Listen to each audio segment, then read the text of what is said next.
Recently I keep getting shown these multimedia style animations on TikTok and Instagram and thought to myself, that fits perfectly into a project I'm working on right now.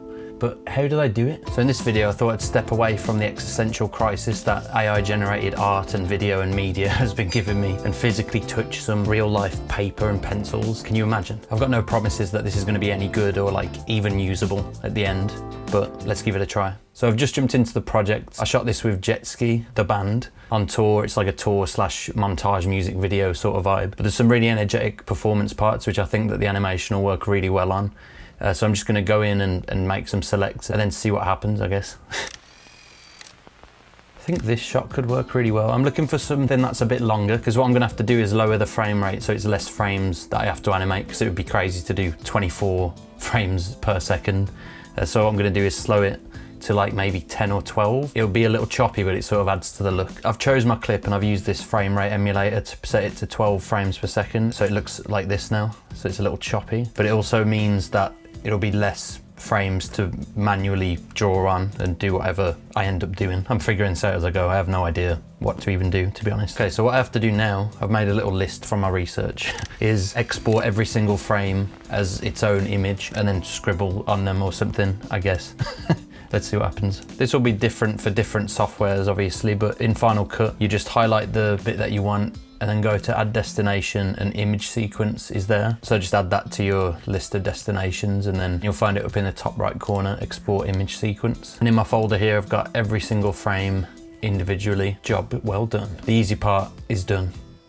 I'm just seeing the amount of frames in these folders and realizing this is going to be a very long process, but a learning process. And that's why I'm doing this. I just want to try different things, especially on this channel, which is why this video is a little bit different to my usual music stuff, but that's still coming, don't worry. So now it's time to jump into Photoshop and arrange these still images that I've got of each frame. I think I'm going to do maybe like 9 or 12 on each page because I don't want them to be too small. I'll show you what I mean. So we're going to create an A4 size document. So I'm just going to rotate my page so it's landscape and then start pulling in my frames. I had to stop recording then because it turns out I accidentally did a 20-hour screen recording on my Mac. Took up like 200 gigabytes. That was not expected. I've got 35 frames, so I think I'm going to just do 5 on each row and hopefully that's not too small. I guess the smaller it is, the more sort of lo-fi it looks, because obviously it'll be a little blurrier or something. Does that make any sense? I reckon if we go about that small. It's nice to be slowing down a little bit and trying something different. Usually I feel like I'm rushing a lot of the time when it comes to my creative stuff. Yeah, while I'm doing this, good time to just briefly talk about this channel, because I'm gonna start making this sort of more experimental, just sharing the creative stuff that I'm doing a little bit more, I think. Other than being a musician, I'm a videographer, video editor, and photographer, so I love all that stuff and that's the stuff I do a lot of the time. So I'm gonna just start sharing more of that like I am in this video. Let me know what you think. I'm enjoying it so far.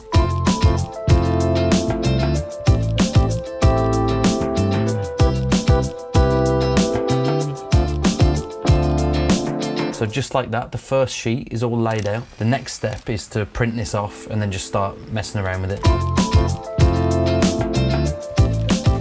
Okay, so this is the first sheet all printed out.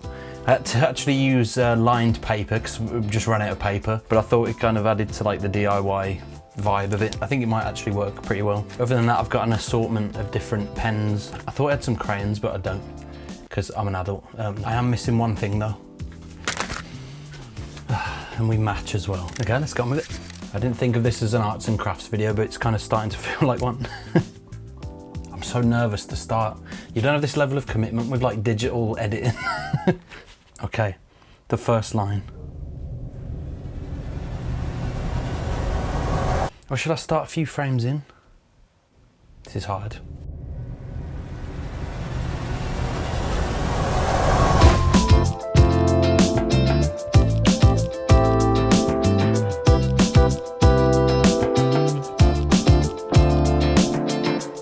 Blow my own mind with this. It feels really cool to be physically doing this. Like usually I'd be using keyframes like on a daily basis. I'm just in and out of keyframes, digitally moving around. So it's nice to just commit to it first time. I really don't know how this is going. I guess I won't know until I put it into the computer. We've already got the lines, which I think will look quite cool because they'll slightly move, I'm assuming, when I scan this back in. But I think some texture with a blade will be quite nice. Sorry, I'm just scared. You know how long this took to print out? It was like 10 minutes. a bit of a tester concept, the first one, and then we'll decide if it's even worth doing it in the actual video. But either way, it's nice to do this and just see if it does work, because how would I know other way?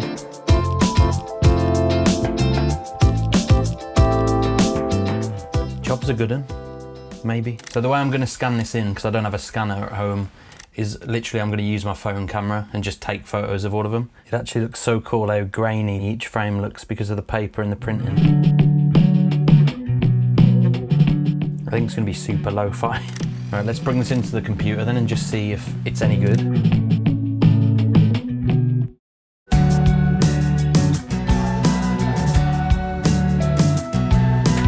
It's all lined up. I've not watched it back as a thing yet. Oh my God, I'm actually really excited to see how this has turned out. Okay, here we go. The moment of truth. Oh my God. Oh my God, it actually worked. Oh my God, like my animation ideas kind of worked as well. Oh my God. Now that it's in place, I can sort of go in and see what worked and what didn't, frame by frame. So I can see my lines are all over the place. Okay, this one kind of worked. The red line around the edge, it does go in and out. Oh, I love this. I love the lines as well. And there's like a hole in that one. It's just these little imperfections that I wouldn't get doing this with Photoshop. Okay, I'm super happy with that for a first attempt. I'm getting pumped now. It's really time consuming, but so worth it just to add this little bit of uniqueness. Like nothing else looks like this. I mean, I'm not saying that's a good thing. I'm saying it's unique in that every little pencil and pen stroke is unique, and you can't get that with digital. Not to sound too like analog is the best, but like it is for this. I'm gonna play with this a little more and then on to the next ones.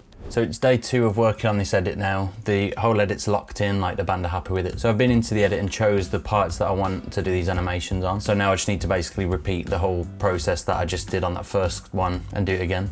So I'll be back with the highlights, I guess. Let's see what happens. Approximately 10 hours later. Finally just finished going through and prepping all these Photoshop files. Oh my God, it took like 4 hours because I couldn't figure out a way to like make a template and just drag the photos straight in. So if anyone knows a way to do that, then please let me know, because I tried and I couldn't find anything. I was searching, but it's finally done. My wrist is absolutely killing, but it's time to print them off and actually start drawing on. It's going to be worth it. I hope so. Anyway, let's go find out.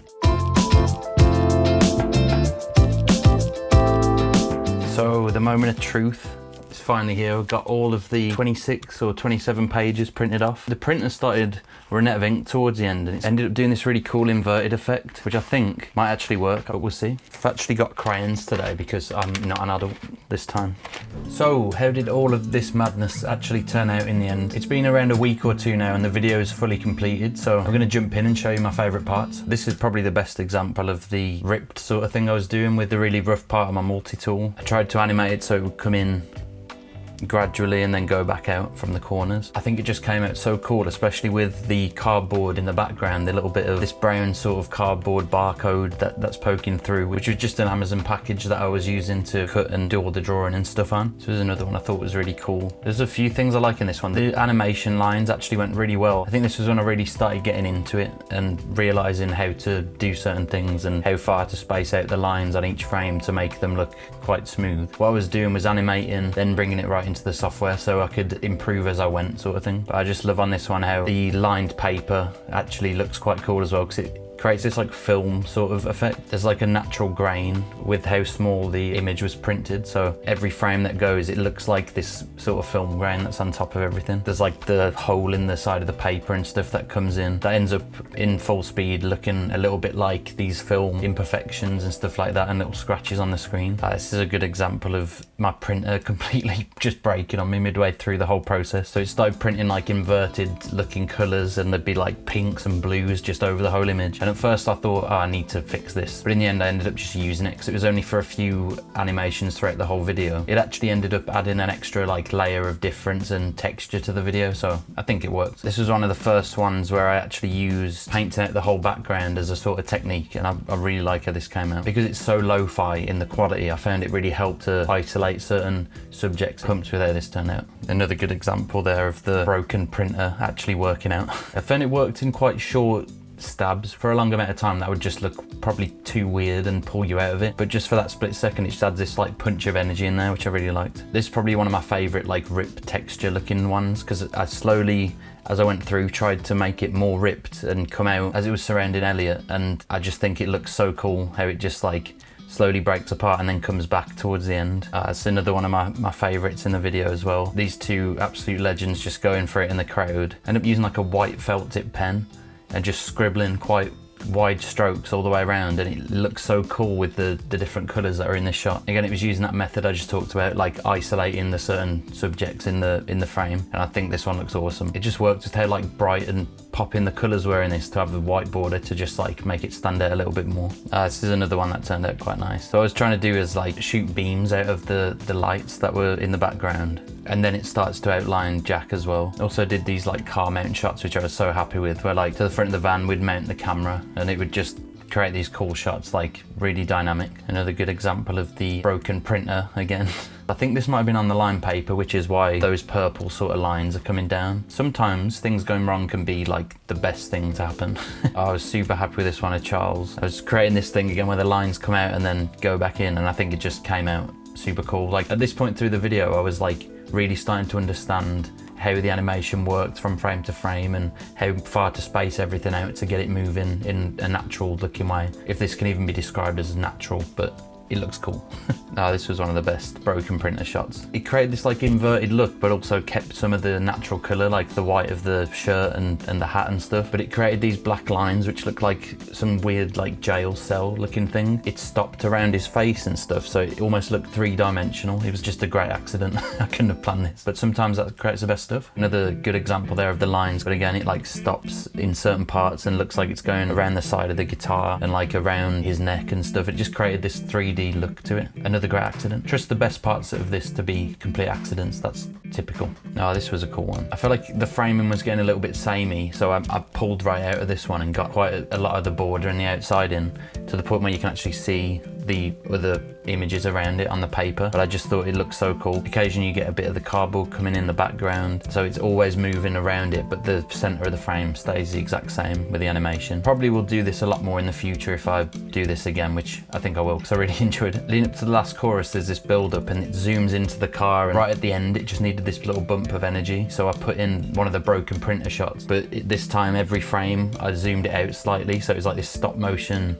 looking zoom out, and I thought it just added so much energy to it. Another one that I really liked was the outro shot. I took the shot from earlier in the video where they took the case out of the van, reversed it so it was going back in, and then animated over the top the jet ski totem so it would look like scribbly different colours, and I just think it came out really well. So that's it. That was my first time experimenting with multimedia animation from start to finish, just figuring it out as I went. It was something I saw, thought looked cool, and then thought I'd just try it for myself, and I'm excited to experiment with this more in the future. The music video has actually been released now, so I'll link it in the description, and go support the boys because they're the most hardworking band I've ever met. With this kind of thing, it's just another thing to add to like the toolbox of things that I can now do. So it's been really nice to go through the process of learning that, and I know that whenever I have a video in the future that might need something like this, I know that I've got another thing that I can try out. So thanks for watching this journey. Let me know what you think in the comments of how this turned out. There's going to be a lot more videos like this on the channel coming up, as well as music stuff where I'm just sharing my creative flow and ideas and things that I'm experimenting with. So stay tuned for more of that, and I'll see you in the next one.